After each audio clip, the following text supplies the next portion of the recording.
Hey everyone, so today I'm looking at the SSL2 USB audio interface by Solid State Logic. Now, I've had this mixer for quite a while since it came out, but I've not really been using it for these videos or anything quite yet.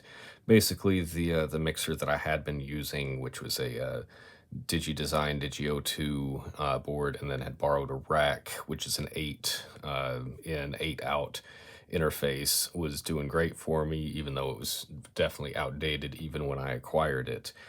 This one I got, though, for my wife to use just for some like voiceover type stuff that she was looking to try to get into. And, it was great for her needs. I thought it was going to be like a good quality and really inexpensive for what it offers type of interface. And, it was good. It's simple enough. It's not very intimidating to look at, which I think was appealing for her end there. But now that I've done some updating stuff and my Digi 002 has finally inevitably bit the dust and is outdated and is gone now, I'm gonna start switching over to using this probably as my primary interface for doing some of these videos. Now, this does cause one problem, is that a lot of times I'll be recording my voice through a microphone, which right now I'm not. I'm just using an iPad speaker that you're hearing me through, but I will use a microphone that requires phantom power, and then I'll be doing like a stereo setup. And this interface only provides 2 inputs. Now I have a way that I'm going to work around that I'll be covering in another video, but this is still going to be, a good solution. It's a big step up in price, it seems like, if you go anything above 2 inputs. So like I say, I'm going to kind of work something else in to help get me back to 3, maybe even 4 inputs using this thing. So if we take a look at the back of it, let's see, we've got the inputs and outputs and everything. So we have this kind of multi-jack thing that is for like a line in 1/4 inch cable, or for an XLR cable, you got 1 and 2, and then your outputs, you have 1/4 inch out, left and right, you have RCA out, left and right, and then you have a B path, left and right out, which is RCA. You have an A and a B headphone jack, and then MIDI in and out. That was another feature with the Plus that the just the normal SSL2 did not have. Was I believe it did not have MIDI, and that was something that I thought would be cool feature to have if I was to use this in the future, which now I am.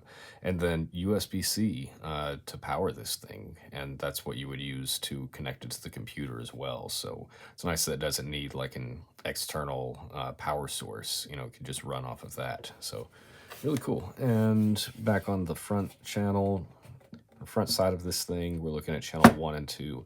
Very simple layout. This is your input gain. You get a nice little read off of this thing. That would be the power for 48 volts, or phantom power for condenser microphones. And then you're switching between whether it's a line instrument level that you're reading off of, or XLR. That did lead to confusion a time or two whenever my wife was using it and was like, I can't figure out what's going on. It's, there, and that works. So that is something to consider, that, if you're running into a problem and have taken it apart, put it back together, in your setup, make sure that that's lined up. And then the high Z is going to be an impedance setting thing. Like if you're using a piece of rack gear that's going to have a higher impedance than a guitar pedal or something going into it, then that would be something you're going to use.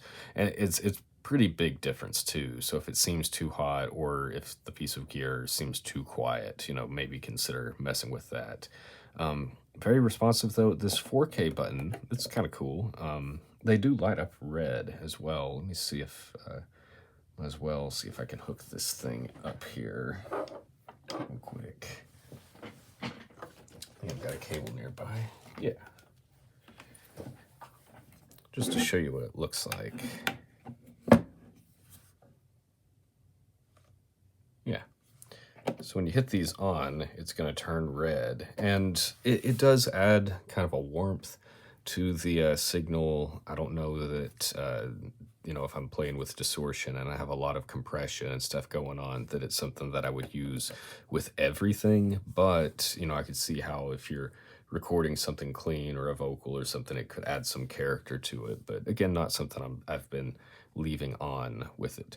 Obviously, this big monitor knob is shows its importance by the size. That's just going to control the signal that you're sending to monitor speakers, which you could use off of these right here.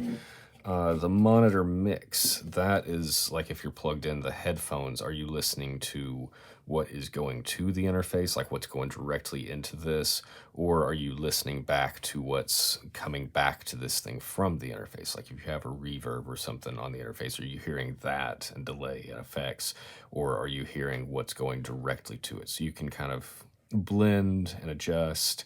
The stereo button is pretty effective in getting you like a stereo split sound. I'll probably do some kind of example of that.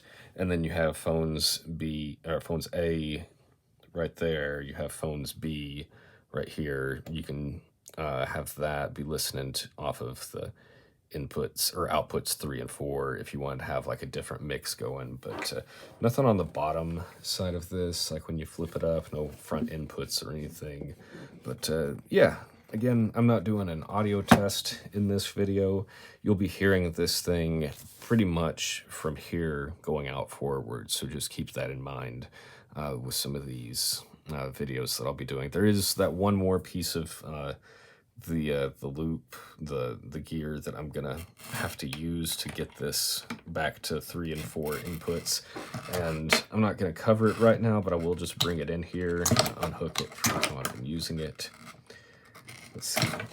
So along with this, I'm gonna be using the EAE Stop Mix 4, which is going to give me my 2 XLR inputs with phantom power, and I can still do guitar stereo. And then I'll be running out of this 1/4 inch into this mixer here.